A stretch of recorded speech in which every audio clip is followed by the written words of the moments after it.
Kayo po ba mga bossing ko, ipakaramdam po ninyo na kayo ay paborito ng kamalasan? Asya, kung yung ipakaramdam ninyo, ipagdasal nyo po yan na kayo po ay layuan na ng kamalasan at kailanman na hindi na kayo mamalasin pa. Ako po yung may share sa inyo mga bossing. Basta ito po, kapag ginawa nyo, kailangan kayo po ay ang nasa isipan nyo panay mga magaganda. Kasi hindi natalab ang mga paggawa ng pampaswerte kung mga pangit naman ang nasa isipan nyo. Na halimbawa, kayo ay malas, kayo ay lagi walang pera, kayo po ay hindi na magiging matagumpay sa buhay.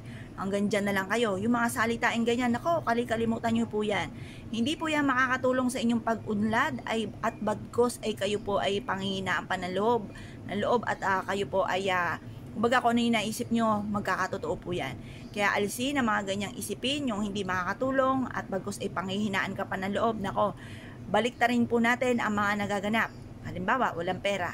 Magkakaroon ako ng napakaraming pera. Lahat ang mga pangarap ko'y matutupad. Nako, ewan ko na lamang kung ako'y mamублema pa sa pera.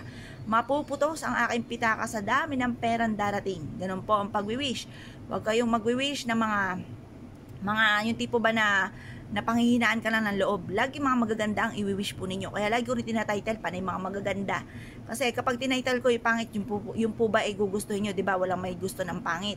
Kaya panay mga magaganda ang mga wini-wish po natin mga bossing at ganoon din ang ating isipin. At kailangan po mga bossing positive lamang. Ito po ang ating gagawin. Ito po mga bossing ko ang ating sile na makapangyarihan, paborito. At ganoon din po mga bossing ko ang ating asin.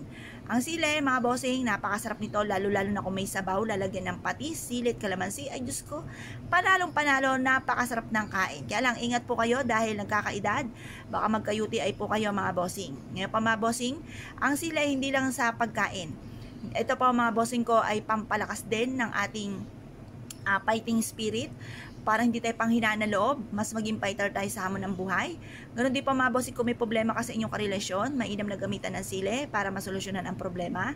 Kung kayo po mga bossing ko ay isa sa mga dumadaan sa mga napakaraming mga pagsubok, gamitan nyo po ito upang sa ganon magtuloy-tuloy ang swerte at hindi na kayo muli mamalasin pa. Ngayon pa mga bossing, ang sile, kung halimbawa ikaw po lapitin din ng mga taong chismosa, pakalimera at inggitera, pantaboy din po sa kanila.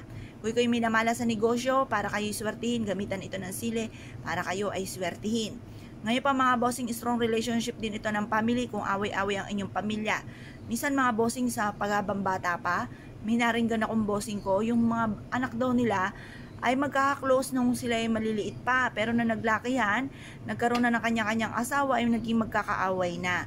Ngayon pa mga bossing, pampalakas din po ito ng strong relationship ng family para manumbalik yung bonding ng family.